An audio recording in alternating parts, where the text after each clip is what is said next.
It's story time. நிறைய சம்பாதிச்சு வீட்டில் சும்மா உட்காந்துருந்த ஒருத்தர் பொழுதை எப்படி கழிச்சாருன்னு இந்த கதையில் பார்க்கலாம். இது வரைக்கும் நம்ம சேனலுக்கு சப்ஸ்கிரைப் பண்ணலைன்னா உடனே சப்ஸ்கிரைப் பண்ணி பக்கத்தில் இருக்கிற பெல் பட்டனை கிளிக் பண்ணுங்க. ஸ்டோரி டைம் தமிழ் சேனலுக்காக உங்களுடன் ரவிசங்கர் பாலச்சந்திரன். கதையை கேட்கலாம் வாங்க. விதர்ப நாட்டில் கங்காபுரின்னு ஒரு பெரிய ஊர் இருந்துச்சு. அந்த ஊரில் இருக்கிற ஒரு பிரபலமான வியாபாரி தான் ரகோத்தமன். அவர் சின்ன வயசாக இருந்தப்போ அவரோட குடும்பம் ரொம்ப ஏழை குடும்பமாக தான் இருந்துச்சு. சாப்பாட்டுக்கும் துணிமணிக்குமே ரொம்ப கஷ்டப்பட்டாங்க. ஆனால் ரகோத்தமன் வளர்ந்து பெரியவனானதும் தனக்கு தெரிஞ்ச எல்லா வியாபாரங்களையும் செஞ்சு கொஞ்சம் கொஞ்சமாக உழைச்சி முன்னேறி இன்னைக்கு அந்த ஊர்லேயே ஒரு பெரிய வியாபாரியாக மாறி இருந்தார். அவர்கிட்ட இப்போ ஏராளமாக பணம் இருந்துச்சு. அந்த ஊர்லேயே எல்லாரும் பொறாமைப்படுற அளவுக்கு ஒரு பெரிய மாளிகை அவருக்கு சொந்தமாக இருந்துச்சு. அவருக்கு திருமணம் முடிஞ்சதும் அவர் மனைவி போதும் போதும்னு சொல்கிற அளவுக்கு விலை உயர்ந்த நகைகளை வாங்கி கொடுத்தாரு. அவருக்கு பிறந்த குழந்தைகளுக்கும் எப்போ என்ன தேவையோ அதை அவங்க கேட்காமலேயே வாங்கி கொடுத்தாரு. இப்போ ரகோத்தமனோட வியாபாரத்தை கவனிச்சுக்கிறதுக்கு ஏராளமான பணியாளர்கள் இருந்ததுனால அவருக்கு நிறைய நேரம் இருந்துச்சு. தனியாக உக்காந்து வாழ்க்கையில் எவ்வளவு கஷ்டப்பட்டு முன்னேறி இருக்கோம் அப்படின்னு ஒவ்வொரு நாளும் அவர் யோசிச்சுக்கிட்டே இருப்பார். நாளாக நாளாக தான் கஷ்டப்பட்டு வாழ்க்கையில் முன்னேறின கதையை கேட்டு 4 பேர் தன்னை பாராட்டணும் அப்படின்னு அவர் எதிர்பார்க்க ஆரம்பிச்சாரு. அவர் தனக்கு அறிஞ்சவங்க தெரிஞ்சவங்க கடைக்கு வியாபாரத்துக்காக வர்றவங்க இப்படி ஒருத்தர் விடாம அவரோட சொந்த கதையை அவங்க கிட்ட சொல்லி தான் எவ்வளவு கஷ்டப்பட்டு முன்னேறி இருக்கோம் அப்படின்னு நிரூபிக்க நினைச்சாரு. ஆனால் அவரோட கதையை கேட்டவங்க ஓ அப்படியா அப்படின்னு கேட்கறதோட நிறுத்திக்கிட்டாங்களே தவிர ரகோத்தமனை பாராட்டவே இல்லை. இன்னும் சில பேர் எல்லாரும் இப்படி தாங்க கஷ்டப்பட்டு முன்னேறாங்க, நான் கூட இப்படியெல்லாம் கஷ்டப்பட்டிருக்கேன் அப்படின்னு சொல்லி அவங்க பட்ட கஷ்டத்தை ரகோத்தமன் கிட்ட சொல்ல ஆரம்பிச்சாங்க. ரகோத்தமனுக்கு மற்றவங்களோட கஷ்டத்தை கேட்கறதுல ஆர்வமே இல்லை. தான் கஷ்டப்பட்டு முன்னேறினதை மட்டும் அவங்களுக்கு சொல்லணும் அப்படின்னு முயற்சி செஞ்சாரு. இப்படி இருக்கிறப்போ அந்த ஊர்ல ராமாயண கதைகளை சொல்றதுக்காக பரமேஸ்வர்னு ஒரு துறவி வந்தாரு. அவரு சொன்னதையெல்லாம் முழுக்க கேட்ட ரகோத்தமன் நிகழ்ச்சி முடிஞ்சதுக்கு அப்புறமா பரமேஸ்வரை சந்திச்சு கிட்டத்தட்ட ராமரும் என்ன மாதிரியே தான் கஷ்டத்தை அனுபவிச்சு வாழ்க்கையில முன்னேறி இருக்காரு. எல்லார் வீட்டிலையும் பாருங்க ராமாயணத்தை பாட்டா எழுதி வச்சு தினைக்கும் படிக்கிறாங்க. ஆனா நான் முன்னேறின கதையை கேட்கறதுக்கு ஒருத்தர் கூட தயாரா இல்ல அப்படின்னு சொல்லி ரொம்ப வருத்தப்பட்டாரு. ரகோத்தமன் என்ன எதிர்பார்க்கிறாருங்கிறது ஒரு நிமிஷத்துக்குள்ள பரமேஸ்வருக்கு புரிஞ்சிடுச்சு. அவரு போற போக்குல ரகோத்தமன் கிட்ட நீங்க எப்படி கஷ்டப்பட்டு முன்னேறினீங்களோ அதை ராமாயணம் மாதிரி நீங்களும் பாட்டா எழுதி வைங்க, அதை படிக்கிறவங்களுக்கு உங்க மேல மதிப்பும் மரியாதையும் தன்னால வரப்போகுது அப்படின்னு சொல்லிட்டு போயிட்டாரு. அவரோட யோசனை ரகோத்தமனுக்கு ரொம்பவே பிடிச்சு போச்சு. தன்னோட சுயசரிதையும் ராமாயணத்துக்கு நிகரா இருக்கும் அப்படின்னு அவர் அப்பவே கற்பனை செய்ய ஆரம்பிச்சிட்டாரு. அடுத்த நாளே அவர் தன்னோட வீட்டு தோட்டத்துல ஒரு அமைதியான இடத்தை தேர்ந்தெடுத்து அங்க உக்காந்து தன்னோட சுயசரிதையை எழுத ஆரம்பிச்சிட்டாரு. ராமாயணத்தை விட அதிக பகுதிகள் வர்ற மாதிரி தன்னோட வாழ்க்கைய பல பகுதிகளா பிரிச்சு ஒவ்வொரு பகுதியையும் தனித்தனி அத்தியாயமா அவர் எழுத ஆரம்பிச்சாரு. ஒவ்வொரு அத்தியாயத்தையும் அவருக்கு திருப்தி வர வரைக்கும் அடிச்சு அடிச்சு மறுபடியும் மறுபடியும் எழுதி எழுதி ஒரு இறுதி வடிவம் கொடுக்க ஆரம்பிச்சாரு. இப்படியே அவரோட சுயசரிதையை எழுதி முடிக்க அவருக்கு 2 வருஷம் ஆயிடுச்சு. எழுதி முடிச்ச ஓலைச்சுவடிகளை அவரே மறுபடியும் மறுபடியும் 10-15 தடவை படிச்சு பார்த்து திருப்தி அடைஞ்சாரு. இப்ப அவரு தனக்கு தெரிஞ்சவங்களை எல்லாம் தன்னோட சுயசரிதையை படிக்க சொல்லி வற்புறுத்த ஆரம்பிச்சாரு. அவர் எழுதி வச்சிருந்த பாட்டையெல்லாம் 4 பக்கம் படிக்கிறதுக்குள்ள படிக்கிறவங்களுக்கு தூக்கம் கண்ணை இழுக்க ஆரம்பிச்சுது. அவரோட இந்த புத்தகத்துக்கு பயந்தே அவரை பார்க்கறவங்க எல்லாம் ஏதாவது காரணத்தை சொல்லி தெரிச்சு ஓட ஆரம்பிச்சாங்க. ஒரு நாள் ரகோத்தமன் தன்னோட வியாபாரத்தை முடிச்சிட்டு குதிரை வண்டியில வீட்டுக்கு வந்துகிட்டு இருக்கும்போது சாலை ஓரமா ஒரு இளைஞன் மயங்கி கிடக்கறத கவனிச்சாரு.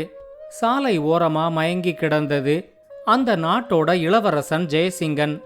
மக்களுக்கு என்ன பிரச்சனைகள் எல்லாம் இருக்கு அப்படின்னு தெரிஞ்சுக்கிறதுக்காக மாறு வேஷத்துல அந்த ஊருக்குள்ள சுத்திக்கிட்டு இருந்த ஜெயசிங்கன் மேல காட்டு குதிரை ஒன்று எதிர்பாராத விதமா மோதினதுல அவன் மயங்கி போய் அந்த இடத்துல கீழே விழுந்து கிடந்தான்.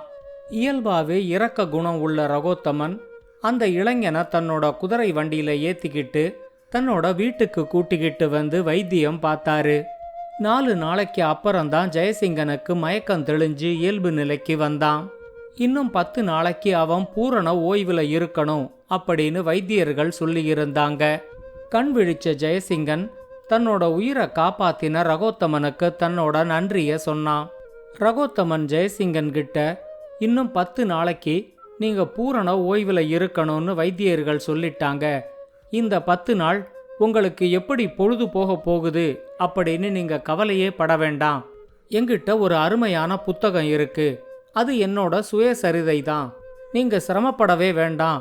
உங்களுக்கு பக்கத்திலேயே உக்காந்து நானே அதை உங்களுக்கு படிச்சு காட்டுறேன் அப்படின்னு சொல்லிட்டு ஓலைச்சுவடிகளை எல்லாம் மொத்தமா எடுத்துக்கிட்டு வந்து ஜெயசிங்கனுக்கு படிச்சு காட்ட ஆரம்பிச்சாரு. ரகோத்தமன் தன்னோட உயிரை காப்பாத்தினவரு அப்படிங்கிற நன்றி விசுவாசத்துல ஜெயசிங்கனும் ஆஹா பிரமாதம் ரொம்ப நல்லா இருக்கு அப்படின்னு சொல்லி ரகோத்தமன் எழுதி வச்சிருந்த பாட்டையெல்லாம் கேட்டுக்கிட்டு இருந்தாரு. அடுத்து வந்த 10 நாளும் ஜெயசிங்கனோட காதுல ரத்தம் வர அளவுக்கு ரகோத்தமன் அவர் எழுதி வச்சிருந்த பாட்டையெல்லாம் மறுபடி அவருக்கு படிச்சு காட்டிக்கிட்டே இருந்தாரு. ஒரு வழியா ஜெயசிங்கனோட 10 நாள் ஓய்வு முடியறதுக்கும் ரகோத்தமன் அவரோட புத்தகத்தை படிச்சு முடிக்கிறதுக்கும் சரியா இருந்துச்சு.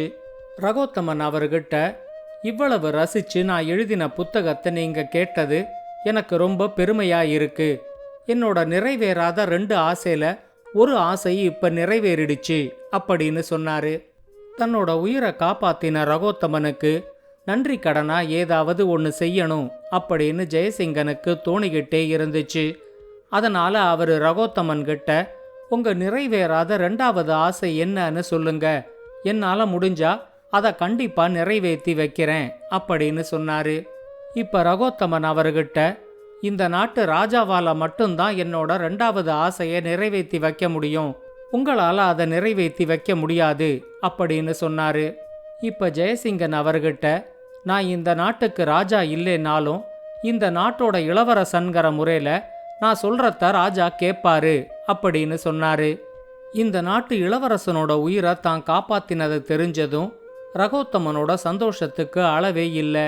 அவரு ஜெயசிங்கன் கிட்ட, ராமாயணத்துக்கு சமமா நான் என்னோட சுயசரிதையை எழுதியிருக்கேன். இத தலைநகரத்துல இருக்கிற எல்லா மக்களும் படிச்சு பார்க்க ராஜா உதவி செய்யணும், அதுதான் என்னோட 2வது ஆசை அப்படின்னு சொன்னாரு. ஜெயசிங்கன் கொஞ்சம் யோசிச்சு பார்த்துட்டு, நீங்க எழுதின இந்த காவியத்தை இதுவரைக்கும் எத்தனை பேர் படிச்சிருக்காங்க அப்படின்னு கேட்டாரு. ரகோத்தமனும் அவர்கிட்ட, படிச்சதுன்னு பார்த்தா நான் ஒருத்தந்தான், ஆனா நான் என்னோட மனைவிக்கும் உங்களுக்கும் படிச்சு காட்டியிருக்கேன், அந்த கணக்கையும் சேர்த்தா 3 பேர் இதுவரைக்கும் படிச்சிருக்காங்க அப்படின்னு சொன்னாரு. இப்ப ஜெயசிங்கன் அவர்கிட்ட, நீங்க எழுதின இந்த காவியத்துக்கு சமமா இன்னொரு புத்தகம் வரவே கூடாது, அதனால இனிமே நீங்க புத்தகம் எழுத மாட்டேன்னு எனக்கு வாக்குறுதி கொடுத்தா நான் உங்க 2வது ஆசையை நிறைவேற்றுறதுக்கு முயற்சி செய்யறேன் அப்படின்னு சொன்னாரு. ஜெயசிங்கன் தன்னை பாராட்டுறதா நினைச்சுக்கிட்டு ரகோத்தமனும் அவருக்கு அந்த வாக்குறுதியை கொடுத்தாரு. அடுத்த நாளே அவரு ரகோத்தமனை கூட்டிக்கிட்டு தலைநகரத்துல இருந்த தன்னோட அரண்மனைக்கு வந்து சேர்ந்தாரு. ஜெயசிங்கன் தன்னோட நெருங்கிய நண்பன் குணசீலனுக்கு ரகோத்தமனை அறிமுகம் செஞ்சு வச்சாரு. அவருதான் ஜெயசிங்கன் உயிரை காப்பாத்தி இருக்காரு அப்படின்னு தெரிஞ்சதும் குணசீலனும் அவரை ரொம்ப மதிப்பும் மரியாதையோடையும் நடத்தினாரு. ரகோத்தமன் அரண்மனையில தங்கி இருந்த இந்த 1 வாரத்துல தன்னோட சுயசரிதைய குணசீலனுக்கும் படிச்சு காட்டினாரு. அடுத்து வந்த நாட்கள்ல ரகோத்தமனை பார்க்கும்போதெல்லாம் தப்பிச்சா போதும்னு குணசீலன் ஓடி ஒளிய ஆரம்பிச்சாரு. ரகோத்தமன் விரும்பின மாதிரியே தலைநகரத்துல இருந்த மக்களை எல்லாம் ஒரு கூட்டமா கூட்டி அவங்க கிட்ட ராஜா ரகோத்தமன் எழுதின சுயசரிதையை அறிமுகப்படுத்தி வச்சாரு. அந்த கூட்டத்தில் பேசின இளவரசன் ஜெயசிங்கன் ரகோத்தமன் எழுதின சுயசரிதை கையெழுத்து பிரதியா இருக்கிறதுனால அது தன்னோட பொறுப்புல இருக்கும். அதை பிரதி எடுத்து நிறைய பேருக்கு கொடுக்கறதுக்கு முன்னாடி யாருக்கெல்லாம் படிக்கணும்னு தோணுதோ அவங்க தன்னை அணுகலாம் அப்படின்னு சொன்னாரு. தன்னோட சுயசரிதை இளவரசனோட பொறுப்புல இருக்கு அப்படிங்கிற திருப்தியோட ரகோத்தமன் தன்னோட ஊருக்கு வந்து சேர்ந்தாரு. ஆனா அடுத்து வந்த நாட்கள்ல ரகோத்தமனோட சுயசரிதைய படிக்கணும் அப்படின்னு ஜெயசிங்கனை தேடி வர்றவங்க கிட்ட ஒரே ஒரு கையெழுத்து பிரதி தான் இருந்துச்சு. அதுவும் எதிர்பாராத விதமா நெருப்புல விழுந்து எரிஞ்சு போச்சு அப்படின்னு ஜெயசிங்கன் சொல்ல ஆரம்பிச்சாரு. இதையெல்லாம் பக்கத்துல இருந்து பார்த்துக்கிட்டு இருந்த குணசீலன் ஜெயசிங்கன் கிட்ட, ரகோத்தமன் எழுதின கையெழுத்து பிரதி என்னோட அறையில தான் பத்திரமா இருக்கு. அவரை எதுக்காக தலைநகரத்துக்கு கூட்டிக்கிட்டு வந்து ஒரு பெரிய கூட்டத்துக்கு முன்னாடி அவரை அறிமுகப்படுத்தி அவரோட சுயசரிதைய வேண்டியவங்களுக்கு தரேன்னு சொன்னது மட்டும் இல்லாம இப்ப அது நெருப்புல எரிஞ்சு போச்சுன்னு ஏன் பொய் வேற சொல்ற அப்படின்னு கேட்டான். ஜெயசிங்கன் குணசீலன் கிட்ட, அரண்மனையில இருந்த ஒன்னாலேயே 4 நாளைக்கு மேல அந்த புத்தகத்துல இருக்கிற பாட்டுகளை கேட்க முடியல. நான் பூரண ஓய்வுல இருக்கும்போது என் பக்கத்திலேயே உக்காந்து இந்த புத்தகத்துல இருக்கிற எல்லா பாட்டுகளையும் என்கிட்ட ஒருத்தர் படிச்சு காமிச்சாருன்னா நான் எவ்வளவு பெரிய மன உளைச்சலை தாண்டி வந்திருக்கேன்னு நீ கொஞ்சம் யோசிச்சு பாரு. அவரு என் உயிரை காப்பாத்தினவரு. அவரோட நிறைவேறாத ஆசை தலைநகரத்துல இருக்கிற மக்கள்கிட்ட இந்த புத்தகத்தை அறிமுகப்படுத்தணுங்கிறது தான்.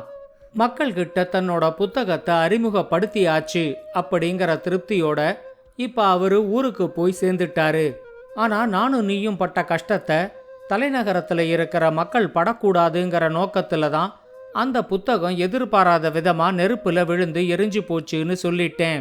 சில வருஷங்களுக்கு அப்புறம் ரகோத்தமனுக்கு இது தெரிய வரும்போது நான் இந்த நாட்டுக்கு ராஜா ஆயிருப்பேன். அதனால அவரு வந்து எங்கிட்ட கேட்க போறதில்ல. அவரு இனிமே வேற எந்த புத்தகமும் எழுதக்கூடாதுன்னு நான் ஏற்கனவே அவர்கிட்ட ஒரு வாக்குறுதியும் வாங்கிக்கிட்டு இருக்கேன். இப்ப சொல்லு, நான் இந்த நாட்டுக்கு நல்லது தானே செஞ்சிருக்கேன் அப்படின்னு கேட்டாரு.